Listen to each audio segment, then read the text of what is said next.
26, segunda parte.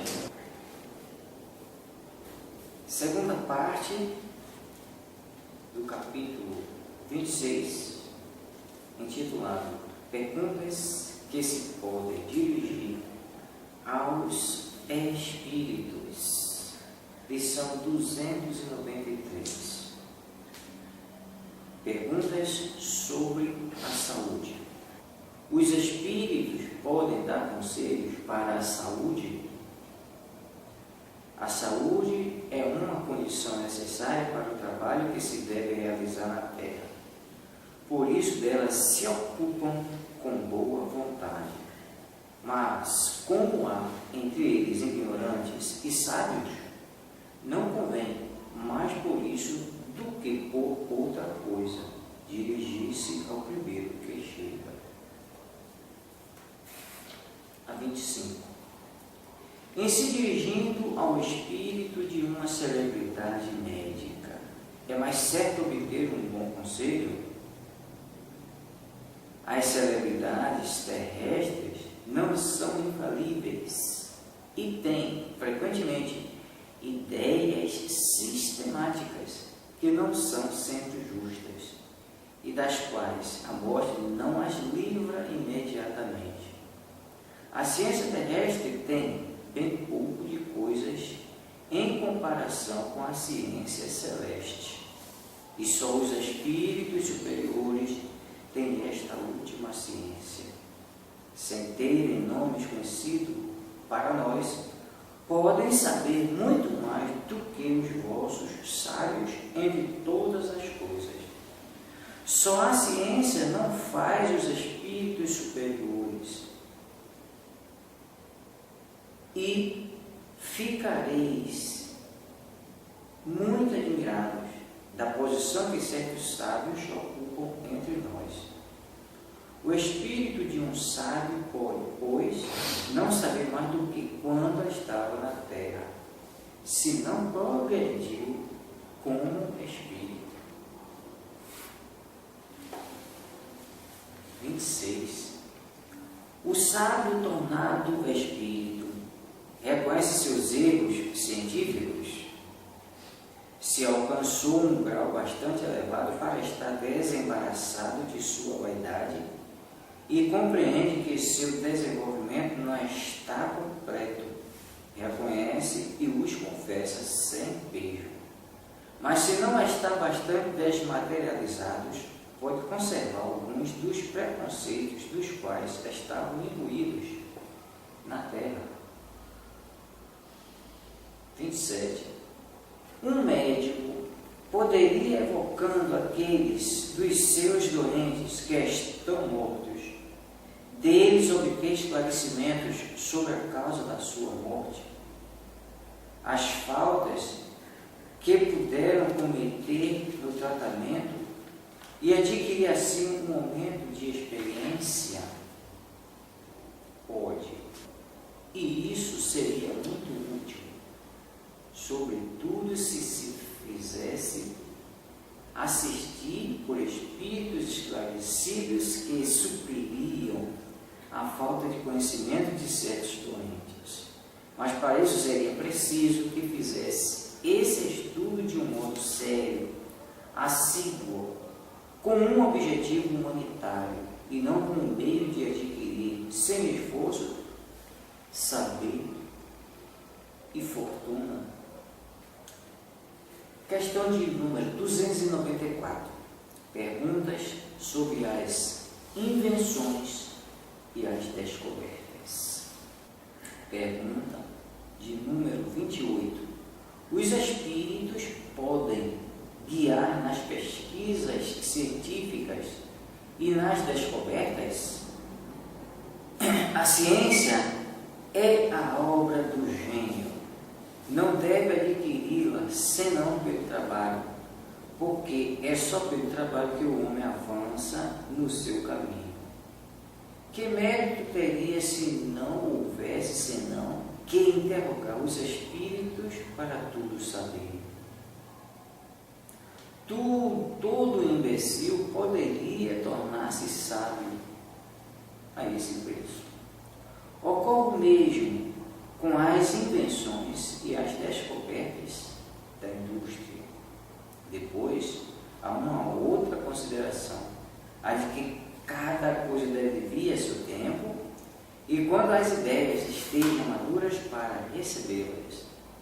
Se o homem tivesse esse poder, transformaria a ordem das coisas, fazendo crescer os frutos antes da época.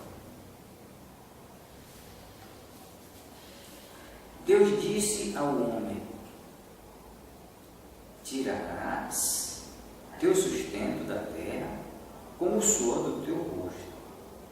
Admirará a figura que pinta a condição na qual está neste mundo. Ele deve progredir em tudo pelo esforço do trabalho. Se as coisas lhe fossem dadas todas prontas, de que lhe serviria sua inteligência? Seria como o escolar do qual um outro faria o dever. Pergunta de número 29. O sábio e o inventor jamais são assistidos pelos espíritos em suas pesquisas? Isso é bem diferente. Quando há chegado o tempo de uma descoberta, os espíritos encarregados de dirigir-lhe a marcha procuram o homem capaz de conduzi-la a bom termo e lhe inspiram as ideias necessárias de maneira a deixar todo o mérito, porque essas ideias é preciso que elas elaborem e as execute. Ocorre o mesmo com todos os grandes trabalhos da inteligência humana. Os espíritos deixam cada homem em sua esfera. Daquele que não está apropriado senão para cavar a terra, não farão o depositário dos segredos de Deus, mas saberão tirar da obscuridade o homem capaz de secundar seus desígnios.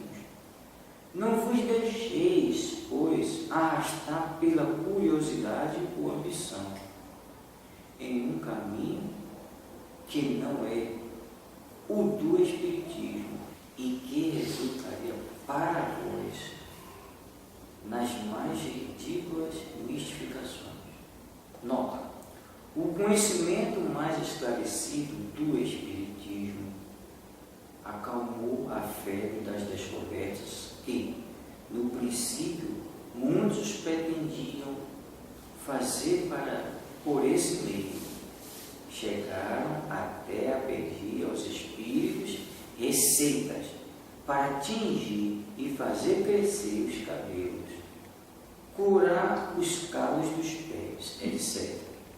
Vimos as pessoas que acreditaram fazer fortuna e não recolheram senão procedimentos mais ou menos ridículos. Ocorre o mesmo quando se quer, com a ajuda dos espíritos, penetrar os mistérios da origem das coisas.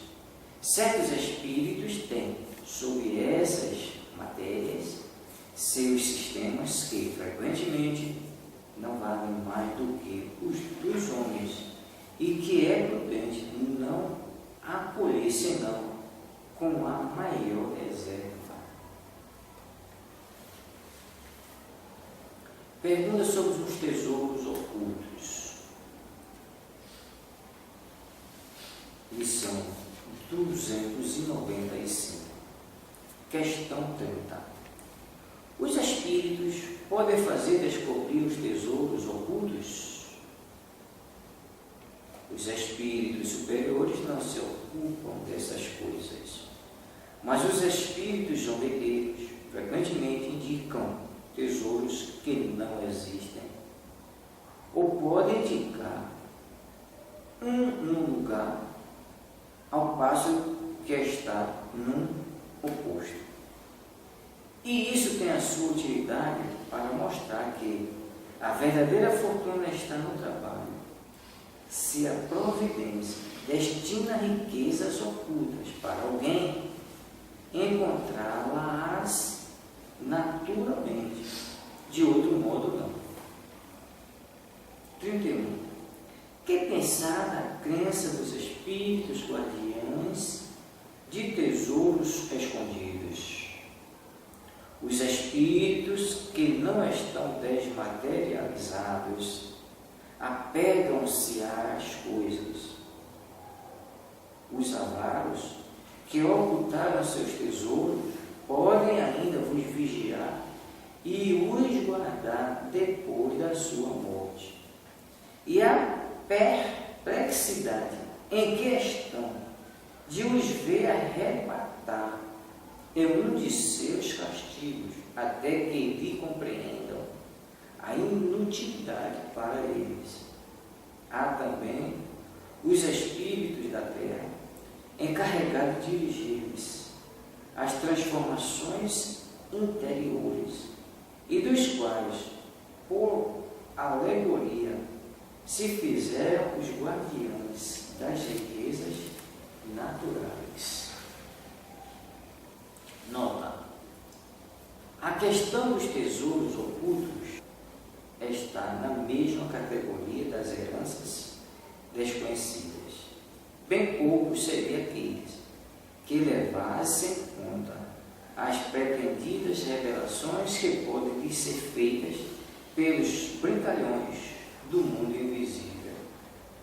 Dissemos que quando os espíritos querem ou não podem fazer semelhantes revelações, o fazem espontaneamente e não tem necessidade de médios para isso. Eis um exemplo. Uma dama vinha de perder seu marido depois de 30 anos de convivência e se encontrava a ponto de ser expulsa de seu domicílio, sem nenhum recurso por seus enteados, para os quais havia tido lugar de mãe. Seu desespero estava no auge, quando uma tarde seu marido lhes aparece e lhe pede para segui-lo até seu escritório. Ali lhe mostra sua escrivaninha, que estava ainda selada, e por um efeito de segunda vista, lhe fez ver seu interior. Indicou-lhe uma gaveta com segredo que ela não conhecia e da qual lhe explicou o mecanismo. E acrescentou: eu previ o que aconteceu e quis assegurar a tua sorte. Nessa gaveta estão minhas últimas disposições. E vos cedo o gozo desta casa e uma renda de depois desaparecer. No dia do levantamento dos selos, ninguém pôde abrir a gaveta.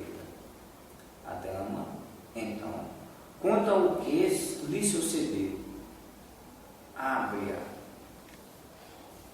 segundo as indicações do seu marido, e nela se encontra o testamento conforme o que lhe havia sido anunciado. Questão de número 296. Perguntas sobre os outros mundos. Questão 32.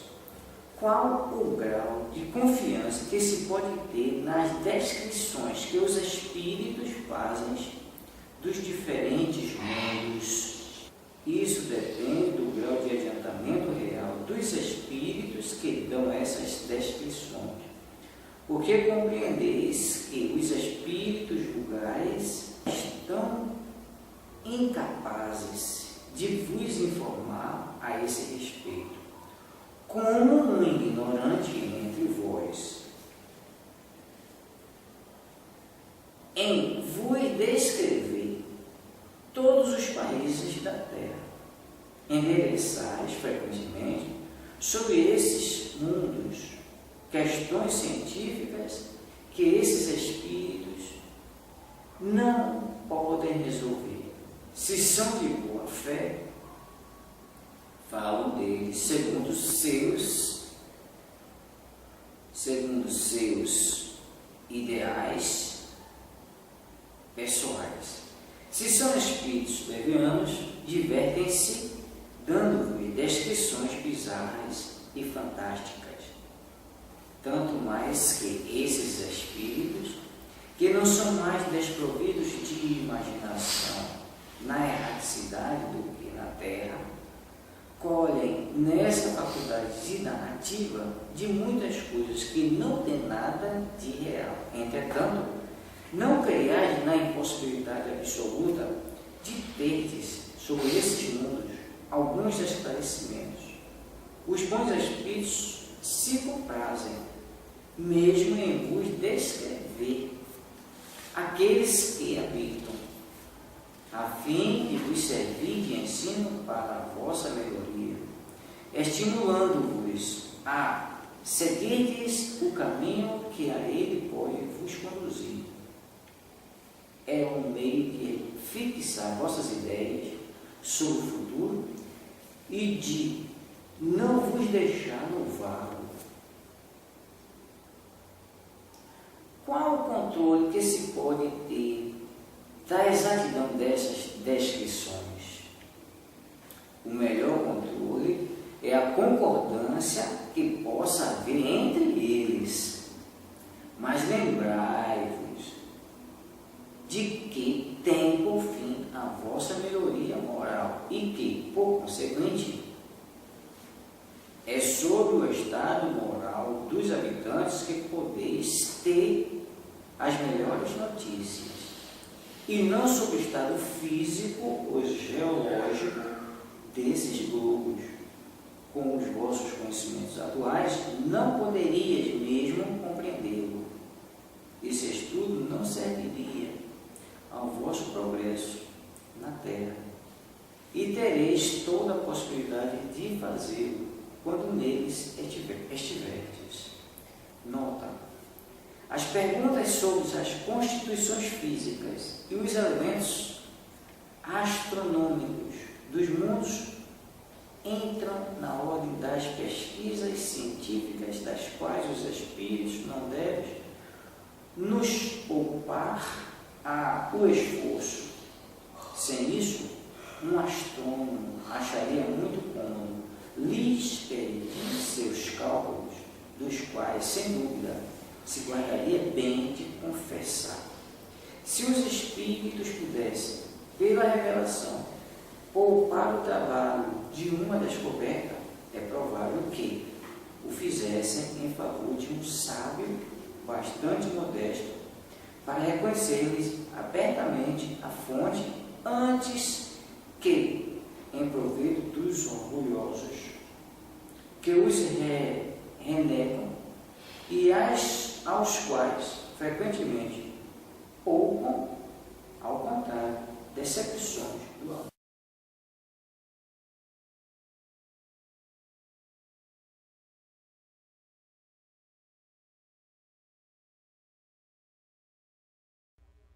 Correção. 25ª. Se nos dirigirmos ao espírito de uma celebridade médica, poderemos estar mais certos de obter um bom conselho. As celebridades terrenas não são infalíveis e alimentam, às vezes, ideias sistemáticas, que nem sempre são justas e das quais a morte não as liberta imediatamente. A ciência terrestre bem pouca coisa é, ao lado da ciência celeste, só os espíritos superiores possuem esta última ciência. Sem usarem de nomes que conheçais, podem eles saber, sobre todas as coisas, muito mais do que os vossos sábios. Não é só a ciência o que torna superiores os espíritos, e muito espantados ficareis da categoria que alguns sábios ocupam entre nós. O espírito de um sábio pode, pois, não saber mais do que quando estava na terra, desde que não haja progredido como espírito. 2. Correção.